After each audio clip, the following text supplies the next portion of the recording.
Matthew chapter 11, verse 28 to 30, and there's this call to find rest. Again, Matthew chapter 11, verse 28 to 30. I'll read it, and then we will dive in. Jesus says, "Come to me, all who labor and are heavy laden, and I will give you rest. Take my yoke upon you and learn from me, for I am gentle and lowly in heart, and you will find rest for your souls." He says, "For my yoke is easy and my burden is light." A couple months back, we were at a fundraiser on a Saturday night. My mind was already probably like going. I was thinking about the next morning, but we happened to be talking, and there was a few of Karina's friends were at the same fundraiser, and so we were just talking to them, and they were, it was Karina and then three other ladies, and all followers of Christ to like, I don't know, like some like, yes, I'm a Christian, I don't attend church. Another one was like a pastor's wife, and another one like just like faithful. So they were like kind of across the spectrum of spirituality. And I just asked, I was like, "Are you guys tired?" And literally the three responses were, I was like, are you worn out? And one said, "Well, yeah, of course." And then the other one just said, like, "Yes." And then the third one said, "Is there any other way to be? Is there any other way to be? Are you tired? Are you worn out? Are you exhausted?" And the answer across the board was yes. And it's not like these three ladies are like very different than anybody else around us. They're just a picture of what our culture is like. People are weary, people are tired, people are worn out.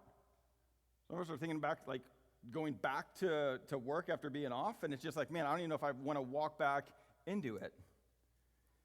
And in this passage, one thing that struck me, or I found super interesting, is Jesus says, first he said, "I will give you rest," and he says, "Come to me," and he says, you will find rest for your souls. He says you will find rest.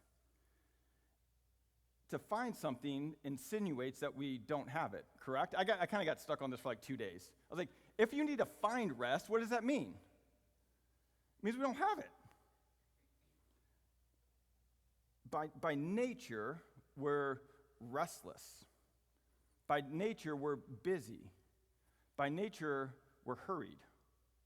It's our propensity as individuals, and it's our propensity as a culture as well.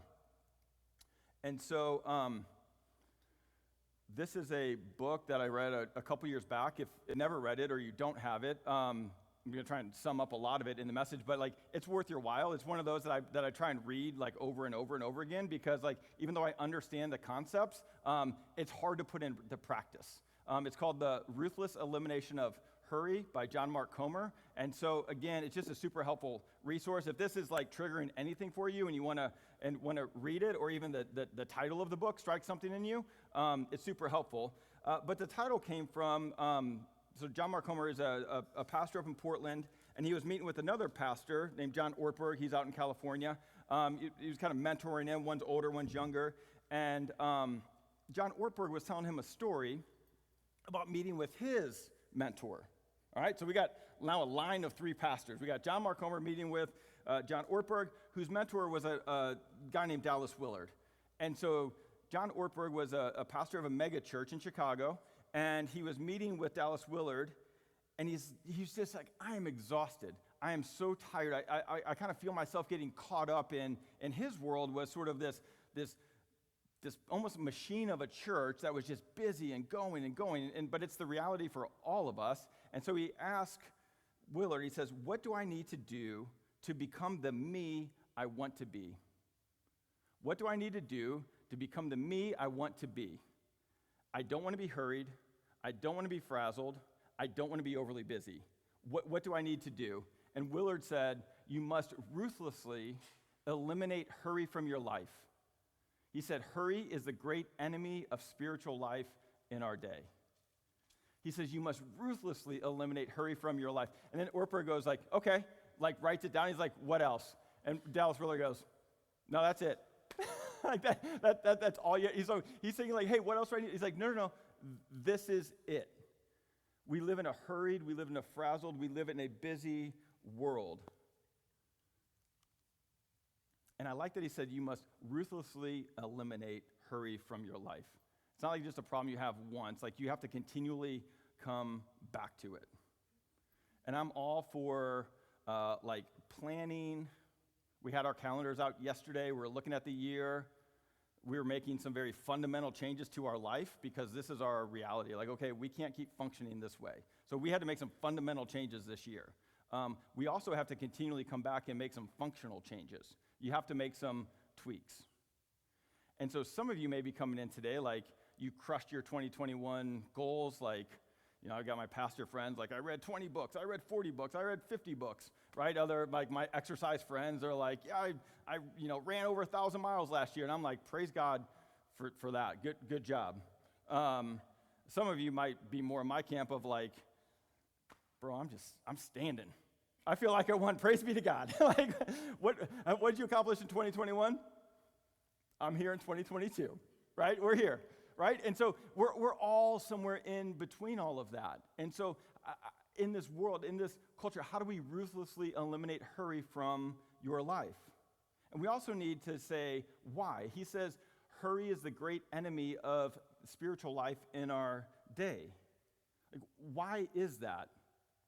Comer in the book says, both sin and busyness have the exact same effect.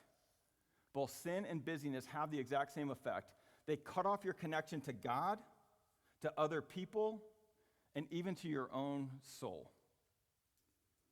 He talks about if the sort of cornerstone of Christianity, of the character of Christianity, the heart of Christianity is love and joy and peace, right? And the greatest of these is love.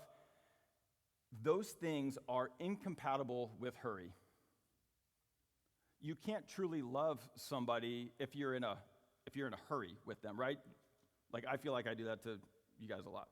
Like I want to catch up, I want to know more, but I got to go do this thing. I got it, right? It's incompatible with love. What's love? Being with somebody, knowing them, listening to them, serving them. Hurry's incompatible with joy. Do you ever really enjoy something when you're in a hurry? Like ask our kids, like when you're running late to something, like can be a good thing, like the most joyful thing you're going to, but when you're late, like what? The whole thing's shot. Do you ever have peace when you're in a hurry? No, like it doesn't work. Peace is like the absence of hurry, and that's why it's a great enemy of the spiritual life in our day.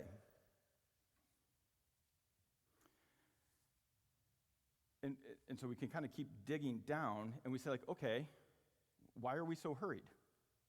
If it's an enemy, and it cuts off our connection to God, then why are we so hurried? And again, it says, hurry is a sign of something else.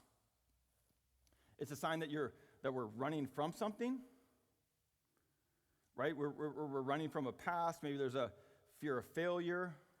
Maybe we're running from boredom. I was reading a little devotional thing. I think it was by Henry Nouwen, and he said that they put men in a room, like with nothing to do, and all that was in there was a shocker. And they made him sit in there for 15 minutes, and something like 75% of men shocked themselves because they couldn't just sit in that's quiet. Like no man is surprised by this at all, right? Why? We're bored. There's a stat that if you have an iPhone, you touch it over 2,600 times a day.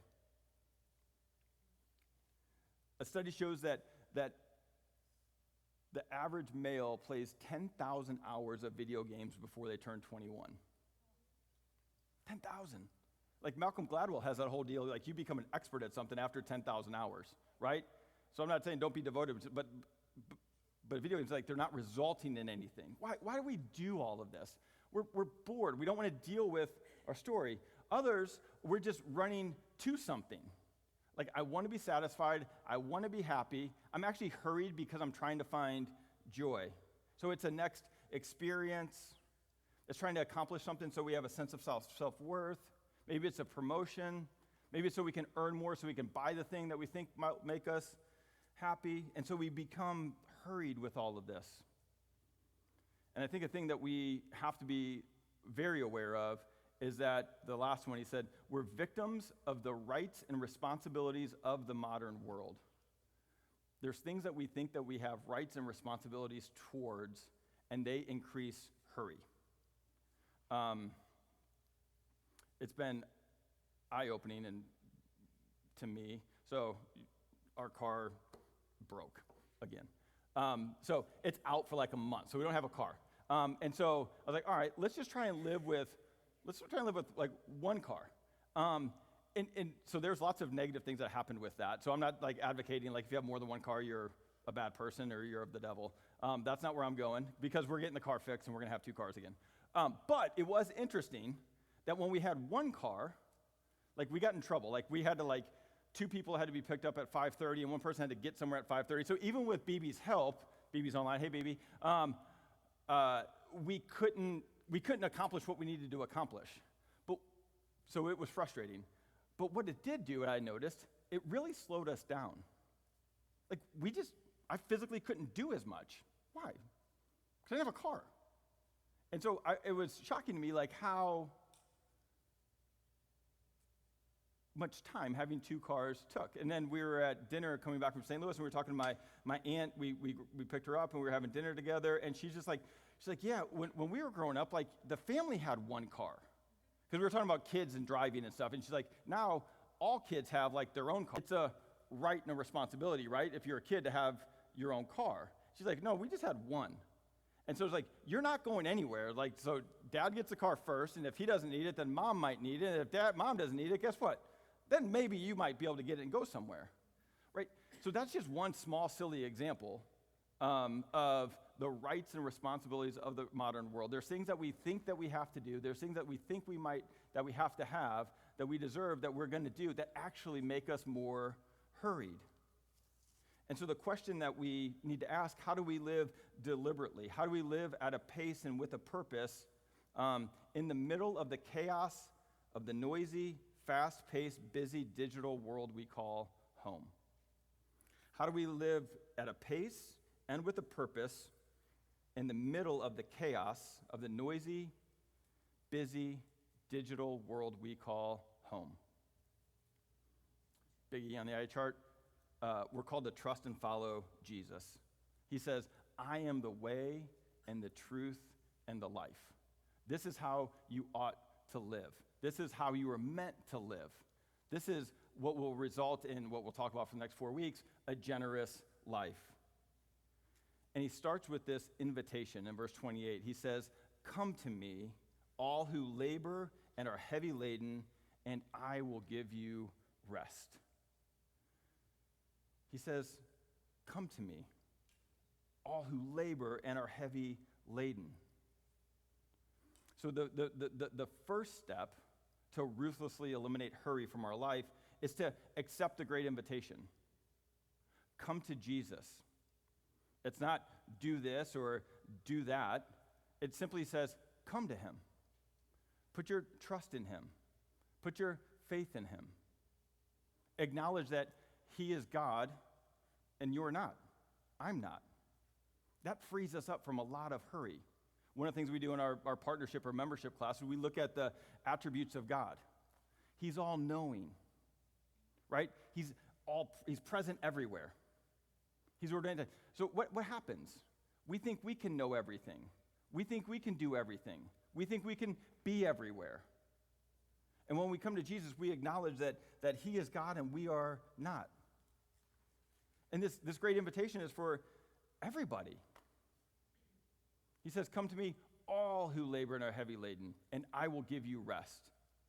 It's an invitation that's open to everybody, specifically those who are weary and heavy laden, that are overburdened by the world and by sin. Who actually, it's everybody. Everybody is that.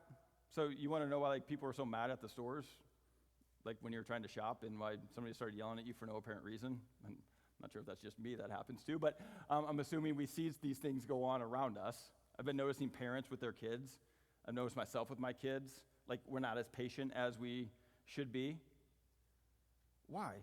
Everybody's weary. Everybody's heavy laden. Everybody is overburdened. If it just says, everybody come to him, I will cause you to rest. That picture is a person with a great load. Somebody that is heavy burdened. You ever like carry a pack for a while?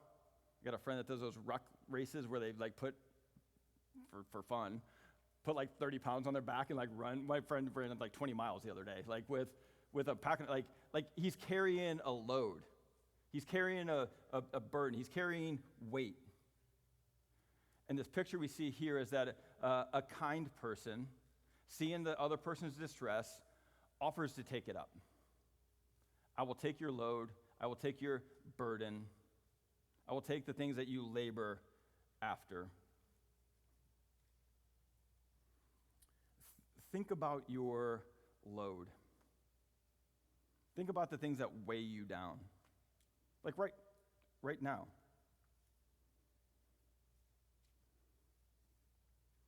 Think about relationships. Think about emotional load that you carry. Think about your vocation.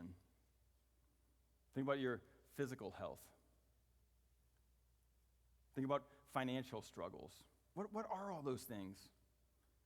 It's a load. It's heavy. Jesus says, I'll take that. Come to me and I will take that. Which ultimately points us to the cross and what Jesus accomplished, right? He saw the burden of sin. He left his place of rest. He left his place of peace, and he took up our load. And so the question becomes, will we come to him? And there's an initial coming to Jesus, right, to trusting in him. But then if you've been a Christian for any number of times, guess what happens? Does like having a heavy load just sort of go away? Like, no, there is a continually coming to him. That's what we've been going through. Like, yeah, we're past the tweaking point in our lives. We need to make some fundamental changes because what? The load's too much. Like, were we in sin making any decisions we made to get to this point? Like, I don't think so. Probably, but like in general, we ask people like, hey, we're thinking about this, we're going to do this. We have people speaking into our lives. But you have to continually come with the things that are heavy laden on us to Jesus. The pressures and stresses of everyday life. He says, come to me. And then he says in verse 29, take my yoke upon you and learn from me. He says, for I am gentle and lowly in heart, and you will find rest for your souls. You will find rest for your souls. So the idea of a yoke, take my yoke upon you. That anybody have a yoke hanging out at home? It's like a piece of farming equipment. And it was a first century expression for a rabbi or a teacher's way of reading the Torah. It's how they understood God's laws and God's ways. Jesus' yoke or Jesus' ways you would find in the Sermon on the Mount. Right? It's how he saw how to live life. In the book it says it's his way to shoulder the at-time crippling weight of life. How to shoulder the at-times crippling weight of life. And so in the Sermon on the Mount, you see Jesus talk about marriage. You see him talk about divorce. You see him talk about prayer. You see him talk about money and sex and conflict. You see him talk about government. You see him talk about everything. It's your way of understanding and living life. And it's an odd image, but it's helpful in helping us understand what it means for when Jesus says, take my yoke upon you. Comer in the book put it this way. He says, Jesus doesn't offer an escape. He offers us something far better, equipment. He offers his apprentices or his followers a whole new way to bear the weight of our humanity. Do you ever feel like humanity is a weight? We were reading a another book on break, and it talks about just the concept of even brushing your teeth shows that everything, like you have to work to make things not deteriorate, right? If you don't brush your teeth, what happens? It deteriorates. There's a weight, there's a brokenness to things. But Jesus says, I'm going to give you a new way to bear the weight of our humanity. And he says it's with ease, at his side, like two oxen in the field, tied shoulder to shoulder, with Jesus doing the heavy lifting, at his pace, slow, unhurried, present to the moment, full of love and joy and peace. This is very true. An easy life isn't an option, but an easy yoke is. Jesus says, come to me with your heavy laden. Come to me with your burden. Take my yoke upon you. I'm going to walk with you. And what Jesus is offering is a whole new way to live. How do we live in this under the weight of our humanity? And it's what we're going to be talking about for the next 4 weeks, a true and good life. It says, take my yoke upon you and learn from me. To learn from Jesus, it literally is what the meaning of a disciple is. The word disciple simply means a learner. It has the picture of an apprentice. And in that picture, we can begin to organize our life around 3 basic goals or 3 priorities. What kind of life would this be? The first, to learn from Jesus, we have to be with him. If you want to learn from somebody, right? So say you have an instructor or even like a parent and a child, you have to be with them. And so to learn from Jesus, we need to be with him. And as we're with him, what happens? We become like him. 2 Corinthians 3 is one of my favorite pictures in the Bible. It says, basically, you become what you behold. It says, as we behold Jesus, we are transformed into his image from one degree of glory to another. That's why that first song, we're singing about center my life on him, the risen Christ, lifted high, let him be glorified. It talks about the beauty of Jesus. As we look at him, we become like him. And then as you become like him, you begin to do what he would do if he were you. So we're with him, we become like him, and then we do what he would do. We live according to his ways. And again, it's not to rob you of life, but to bring life. Verse 30 says, for my yoke, my way is easy, and my burden is light. It means that it's useful, it's good. He's gracious. He's not harsh. My way is easy. My burden is light. It's not heavy. If you think about the life of Jesus. If you read through the Gospels. We just went through the Gospel of John. He had like a really full schedule. He's like a busy guy, right? He was God. People knew it. Think they wanted to get at him? Yeah, they either wanted to kill him or they wanted him to do something for him, right? So everybody's constantly coming at him. You just read, like you can read, the Gospel of Mark is good for this. You can read it pretty quick, and it's just like boom, boom, boom. Jesus is always doing something. He had a full schedule. Yet at the same time, he always had time to be with the Father. He always had time for others. He never came off hurried. People would try and hurry him. People would try and make him stay. He's like, no, that's not what's on my agenda today. He never came off hurried. And it was his outgrowth of his way of life, his way of being human, his yoke, his way. To put it another way, Jesus had margin. We were talking about this with Marshall.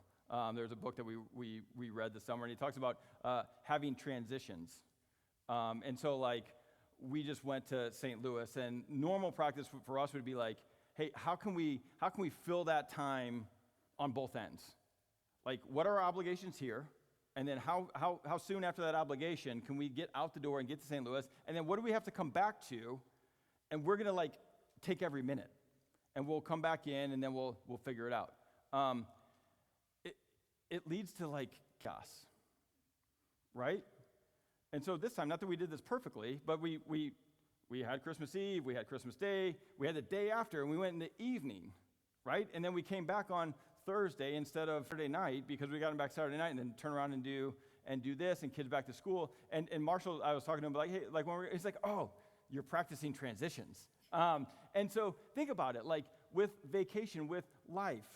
Think about work meetings and things you have to do with that. How do you build in some margin? So you're not so hurried, so we're not so busy. Jesus had margin. One person called margin the space between our load and our limits. The space between our load and our limits. And most of us just run at 100%. That's what I do. That's what I have to fight against. But Jesus had space for what matters. He had space for God, and he had space for people. Comer in the book summed it up this way. He says, Jesus' weekly schedule was a prophetic act against the hurried rhythms of our world. Jesus' his daily schedule was a prophetic. It spoke against the hurried rhythms of our world. Man, there's lots of things about our world that I love. It's amazing. There's a lot of things that will leave us beat up and run down and tired. And Jesus says, no, I've come that you can live in that great world, but live out of this position of rest. And so what allows that? What compels us to want to live that way? What compels us to want to come to him? First and foremost, what compels us is not that we want to come to him, but that he came to us. That's what Christmas is all about. Jesus saw the frazzledness of our world, the hurriedness of our world. And he came, and he entered into it. And Jesus doesn't just tell us to live our way one way. He took our yoke. He took our burden of sin upon himself on the cross. That's what the cross was all about. We didn't live according to God's ways. We didn't take his yoke upon ourselves, but Jesus did for us. And he paid the penalty for the ways we rebelled against God, for the ways that we want to function as God, the ways that we deny God. He took that upon himself on the cross, and he paid the penalty for it,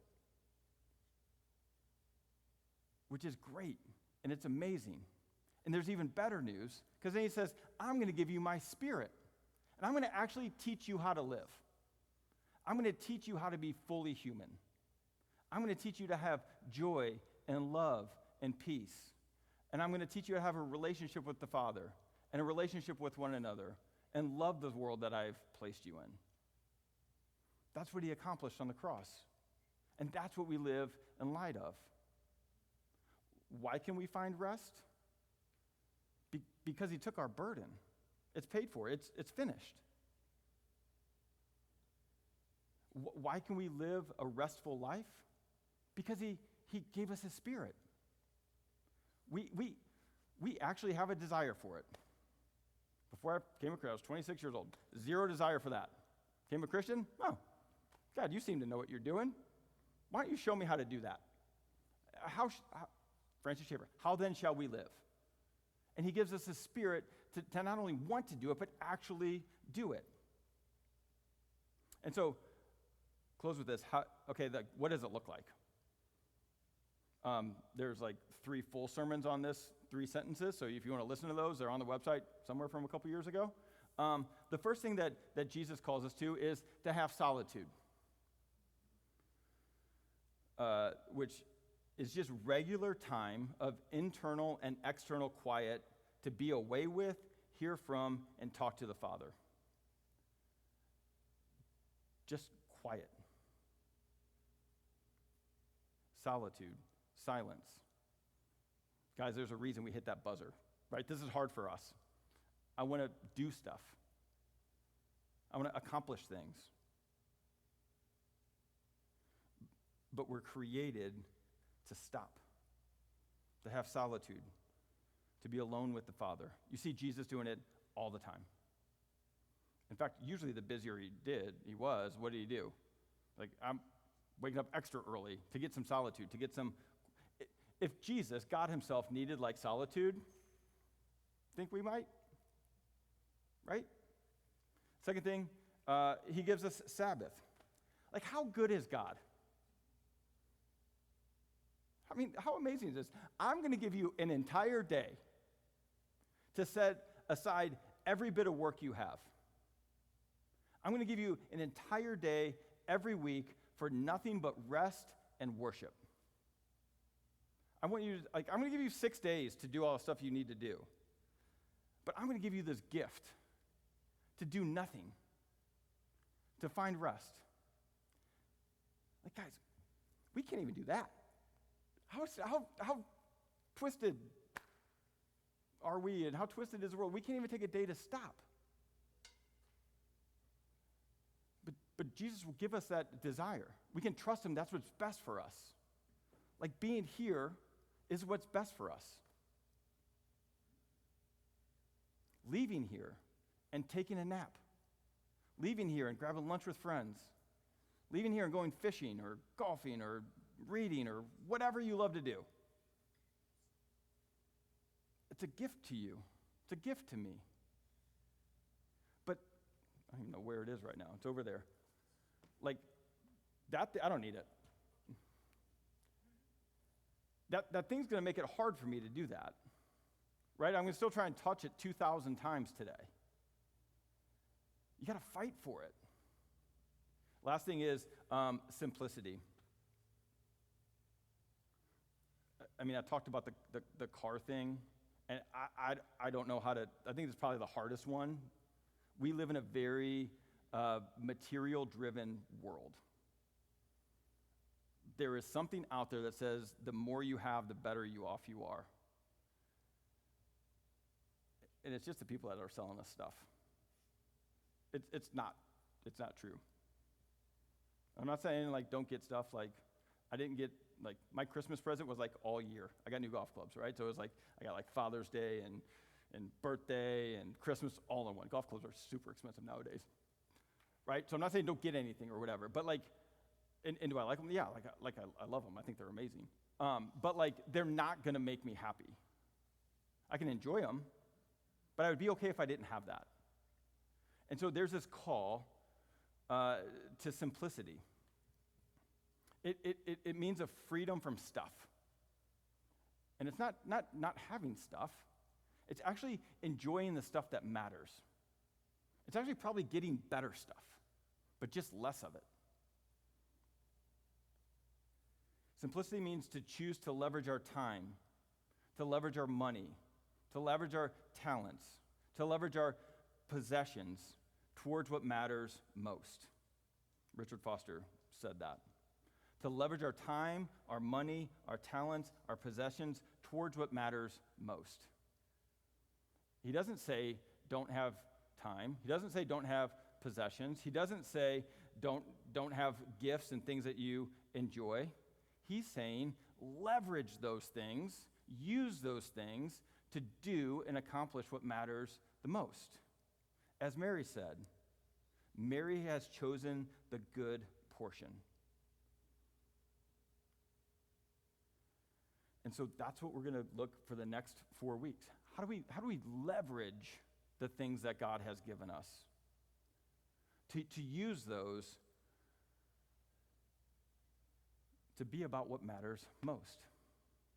So we can love God and love others. Psalm 39:6 said, "In vain they rush about, gathering up possessions without knowing who will get them."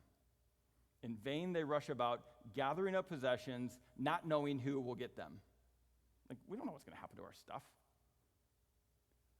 And so the call from Jesus is to come to him, to acknowledge that we're burdened, that we're heavy laden, to find rest in him, to admit that we don't have it, and then receive it from him, and then to follow him, learn from him. And as we do, we find rest for our souls. Let's pray.